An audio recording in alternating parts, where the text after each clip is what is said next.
एक struggling actress का murder हो जाता है और इस केस को सॉल्व करने के लिए दो डिटेक्टिव ऑब्सेस्ड हो चुके हैं। इस केस के पीछे के बहुत सारे राज खुले। हेलो फ्रेंड्स, आज मैं आपको द ब्लैक डालिया ये murder mystery thriller movie explain करने वाला हूँ। अगर आपको वीडियो अच्छा लगता है तो प्लीज़ लाइक और कमेंट ज़रूर कर दीजिए। बिना किसी देरी के एक्सप्लेनेशन स्टार्ट करते हैं। मूवी स्टार्ट होती है और हमारा मेन कैरेक्टर जिसका नाम है बकी, ये हमें स्टोरी सुना रहा था। ये अपने फ्रेंड और कंपेटिटर ली ब्रिचर्ड के बारे में बताता है। एक्चुअल में दोनों एक दूसरे के खिलाफ बॉक्सिंग करते हैं। इन दोनों का पुलिस का जॉब भी था तो एक दूसरे के पार्टनर थे। ये अलग अलग केसेस पर काम करते थे।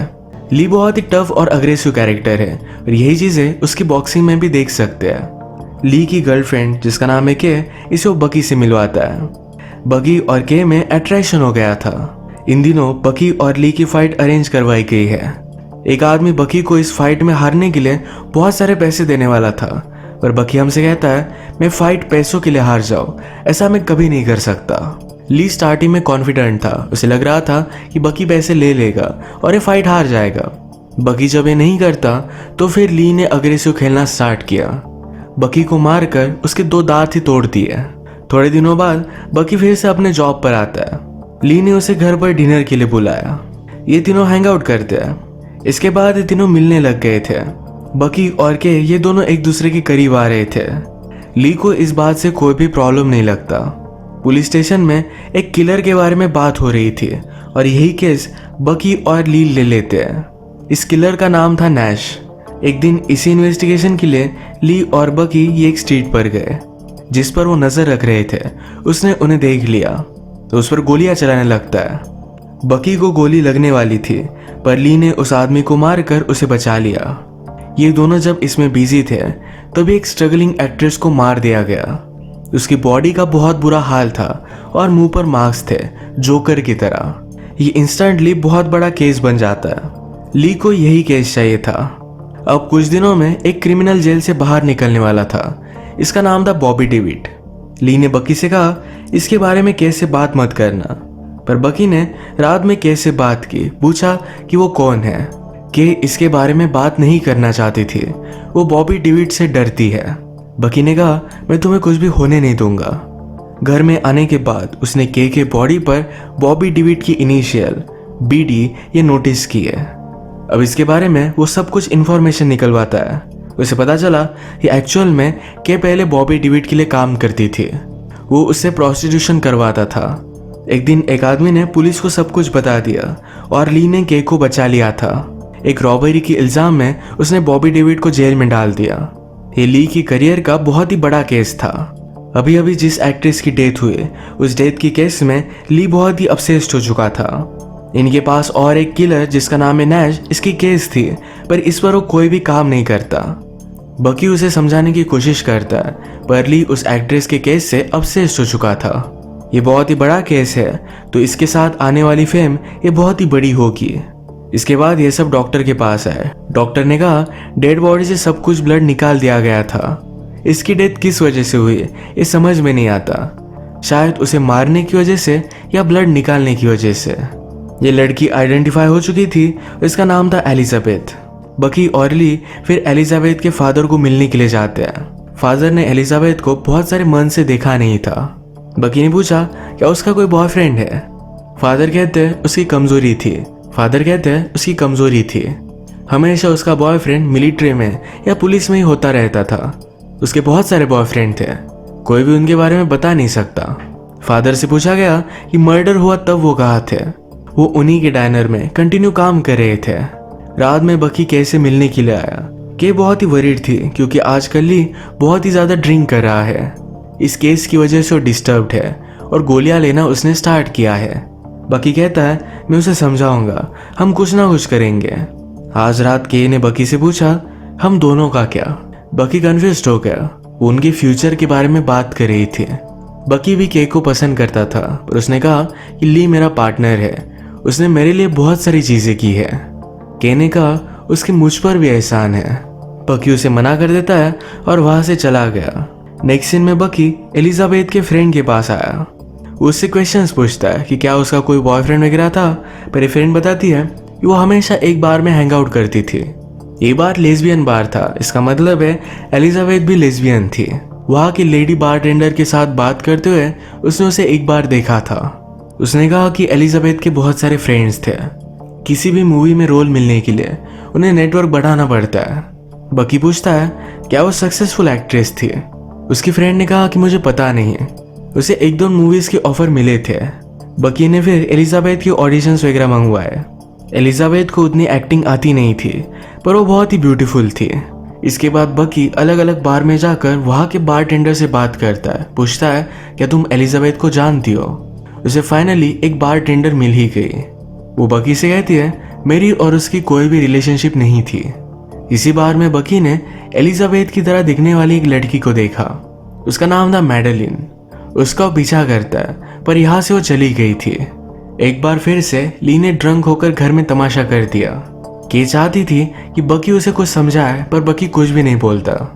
वो केस से बात करता है, कहता है कि केस बहुत ही कॉम्प्लिकेटेड है। नेक्स्ट सीन में बकी ने एलिजाबेथ की तरह दिखने वाली मैडलिन को ढूंढ लिया था। वो उससे पूछता है क्या तुम एलिजाबेथ को जानती थी। वो इसके लिए हाँ कहती है, पर कुछ भी आंसर नहीं करना चाहती। जब मर्डर हुआ था तो वैकेशन पर थी। मैडलिन ने बकी से कहा कि एलिजाबेथ एक ड्रीमर थी। उसे लगता था कि वो हॉलीवुड में बहुत सक्सेसफुल होगी। वो इस केस से कोई भी कनेक्शन नहीं रखना चाहती है, क्योंकि उसके फादर एक बहुत ही बड़े बिजनेसमैन है। मैडलिन ने कहा कि अगर तुम मेरा नाम किसी को भी नहीं बताते तो मैं तुम्हारे साथ इंटीमेट हो सकती हूँ। कल उसने उसे घर से पिकअप करने के लिए कहा। बकी भी इसके लिए मान जाता है। नेक्स्ट डे जब वो मैडलिन को लेने के लिए आया तो मैडलिन कहती है मुझे पता नहीं था कि तुम एक बॉक्सर हो।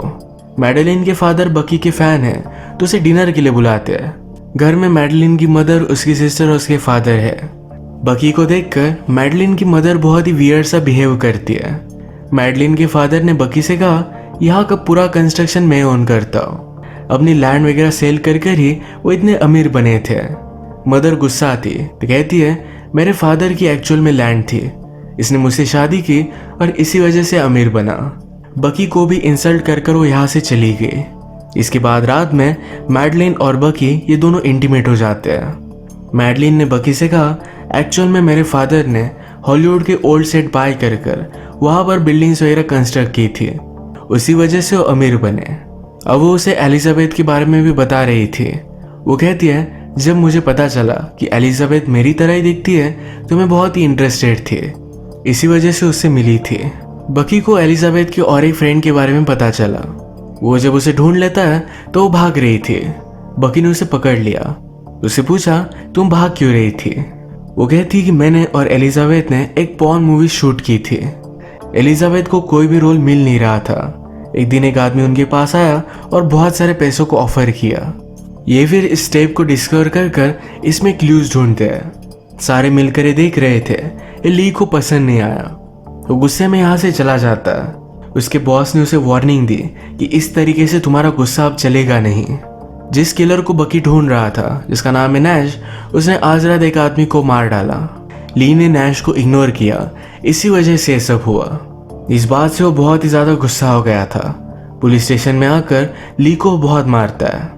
ली को भी बहुत बुरा लगा कि उसे ध्यान देना चाहिए था। रात में फिर बकी मैडलिन के पास आया। उसके साथ वो इंटीमेट हो जाता है। उसे कहता है तुम इस केस में एक लिंक हो, तुम्हारे बारे में मैं किसी को भी नहीं बताऊंगा, पर सब कुछ मुझे हमेशा सच सच बताना। मैडलिन ने कहा कि मैं और एलिजाबेथ हम दोनों इंटीमेट हुए थे। बकी पूछता है क्या और कुछ तुम मुझे बताना चाहती हो। मैडलिन हेजिटेट हुई। इस पर बकी गुस्सा होकर वहां से चला जाता है। आज रात केक को सेफ लग नहीं रहा था तो बकी को घर पर बुला लेती है। अभी अभी बॉबी डेविड जो केक को अब्यूज करता था वो जेल से बाहर निकला है। बकी ने उससे कहा कि तुम सेफ रहोगी, कोई भी वरी मत करो। वो पूछता है कि ली कहाँ है। केक कुछ भी बताने से डर रही थी। बकी ने उसे मजबूर किया तो केक कहती है कि वो बॉबी डेविड से मिलने के लिए गया है। उसका कॉल आया था, वो जाकर उसे मार डालने वाला था। बकी रियलाइज करता है कि ली की जान खतरे में होगी। बकी जल्दी से वहां पर पहुंच गया। उसने बॉबी डेविड को अरेस्ट करने की कोशिश की। बॉबी डेविड के साथ और भी एक आदमी था। वो बकी को मारता है, तभी बॉबी डेविड वहां से भाग रहा था। वो ऊपर गया पर ऊपर ली था। ली ने बॉबी डेविड को ऊपर से नीचे धक्का देकर मार डाला। बकी ऊपर ली को देखता है पर ली को कोई और आदमी मारने लग गया था। इस आदमी ने चश्मा पहना हुआ है। ली और चश्मे वाला आदमी ये दोनों सीढ़ियों के एज पर थे, तभी किसी और ने इन दोनों को धक्का दे दिया। दोनों की डेथ हो गई। बकी किसी को भी ढूंढ नहीं पाता। उसे बहुत बुरा लगा। बकी ने अपने आप को काम में लगा दिया था। एक दिन वो कैसे मिलने के लिए गया। ये दोनों डिनर करते। बकी ने कहा, ली ने मेरी जान बचाई थी। उसे बहुत बुरा लग रहा था कि उसे सहारा देने के लिए उसके पास आए, तो उसी के साथ वो इंटीमेट हो जाता है। बकी ने सुबह होने पर घर में छुपाए हुए पैसे नोटिस किए। ये पैसे ली के थे। वो इसके बारे में के को कन्फ्रंट करता है। के ने उसे बता दिया कि बॉबी डेविड ने जो भी रॉबरी की थी, इसके सारे पैसे ली ने रख लिए थे। उसने के को बचा लिया। थोड़े दिनों पहले पुलिस को जिस आदमी ने बॉबी डेविड के बारे में इंफॉर्मेशन दी थी, उसने फिर से ली को कॉल किया। उसे ब्लैकमेल कर रहा था कि बॉबी डेविड जब जेल से बाहर निकलेगा तो उसे उसके बारे में सब कुछ बता देगा। इसी वजह से ली ने उस आदमी को मार डाला। मूवी के फर्स्ट में हमने देखा था कि ली ने एक आदमी को मारकर बकी की जान बचाई। ये वही पुलिस का खबरी था। इस सब बातों से बकी बहुत ही गुस्सा हो गया। वो फिर रात में मैडलिन के साथ इंटीमेट हो जाता है। सुबह होने पर मैडलिन के घर में उसने एक चश्मे वाले आदमी को नोटिस किया। ये वही आदमी था जो ली को मार रहा था और नीचे गिरकर जिसकी डेथ हुई। घर में बकी ने जोकर की पेंटिंग नोटिस की। जोकर के फेस पर जिस तरीके से कार्विंग्स होती है, उसी तरीके की कार्विंग्स एलिजाबेथ के फेस पर भी मरने के बाद थी। इस पेंटिंग के बारे में ली ने मैडलिन से पूछा। मैडलिन कहती है, मेरे फादर ने अपने फ्रेंड के लिए बनवाई हुई थी। अब बकी फिर से सारी चीजें इन्वेस्टिगेट करता है। एलिजाबेथ ने जो पॉर्न फिल्म की थी, ये मैडलिन के फादर का ही सेट था। मैडलिन ने उसे बताया था कि मेरे फादर ने ओल्ड हॉलीवुड के सेट लेकर उस पर कंस्ट्रक्शन किया है। बकी फिर इन्वेस्टिगेशन करते हुए इसे एक ओल्ड सेट पर पहुंच जाता है जहां पर फिल्म की शूटिंग हुई थी। ये जगह उसे मिल गई और यहाँ पर ब्लड पड़ा हुआ है। सब मर्डर सीन वो देख लेता है। फिर से वॉल पर उसे जोकर की पेंटिंग दिखी। ये सब कन्फ्रंट करने के लिए डायरेक्टली वो मैडलिन के घर पर पहुंच गया। वो डायरेक्टली गोली चलाकर उन्हें धमकाता है। कहता है, मुझे सब कुछ सच सच बताओ। मैडलिन के फादर ने कहा कि मेरे फ्रेंड जॉर्जी ने एलिजाबेथ को मारा है।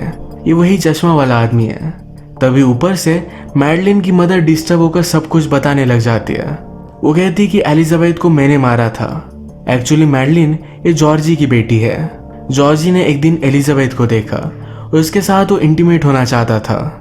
एलिजाबेथ और मैडलिन ये बहुत ही सेम दिखती है। जब मैडलिन के मदर को पता चला तो उसे बहुत ही अजीब लगा। ये वो होने नहीं दे सकती थी। एक दिन एलिजाबेथ और जॉर्जी इंटीमेट होने के लिए सेट पर गए थे तो मैडलिन की मदर वहां पहुंच गई। उसने एलिजाबेथ को मार दिया। उसके फेस पर कार्विंग भी उसने ही की थी। मैडलिन की मदर को ये सब करने से पछतावा होता है। वो मर्डर करने के बाद बहुत ही डिस्टर्ब हुई थी तो अपने आप को ही गोली मार लेती है। अब क्वेश्चन ये आता है कि जॉर्जी ने ली को क्यों मारा। इसी की इन्वेस्टिगेशन करने के लिए बकी ने मैडलिन की सिस्टर से बात की। उससे पूछा, क्या तुम ली को जानती थी। सिस्टर कहती है, एक बार वो यहाँ इन्वेस्टिगेशन करने के लिए आया हुआ था। फिर रात में बकी मैडलिन को कन्फ्रंट करने के लिए पहुंच जाता है। उससे पूछता है, क्या ली को सब कुछ पता चल गया था। क्या इसी वजह से जॉर्जी उसे मारना चाहता था। मैडलिन ने कहा कि मेरे फादर से बहुत सारे पैसे मांग रहा था, इसलिए उसने जॉर्जी को उस रात पीछा कर उसे मारने के लिए भेजा हुआ था। मैडलिन जॉर्जी को हेट करती थी। इसी वजह से जब ली और जॉर्जी फाइट कर रहे थे तो उन्हें उसने पुश कर दिया। मैडलिन को इस बात से कोई भी बुरा नहीं लगता। वो बकी से कहती है, तुम कभी भी मुझे हर्ट नहीं करोगे, बस तुम अब मेरे साथ इंटीमेट होगे और यहाँ से चले जाओगे। मैडलिन ने ली को मारा। इस वजह से बकी बहुत ही गुस्सा था, उसे मार डालता है। इसके बाद वो के पास वापस आ गया। ये दोनों अब एक साथ है। इसी तरीके से मूवी एंड हो जाती है। अगर ये मिस्ट्री आपको अच्छी लगी तो प्लीज़ इसे लाइक कर दीजिएगा। मैं बहुत सारी मूवीज़ लेकर आते रहता हूँ, तो प्लीज़ इस चैनल को सब्सक्राइब कर दीजिए और बेल नोटिफिकेशन आइकॉन दबाना मत भूलिएगा। हम फिर से मिलेंगे और एक नई मूवी के साथ। तब तक के लिए थैंक यू और आप अपने आप का ख्याल रखिए।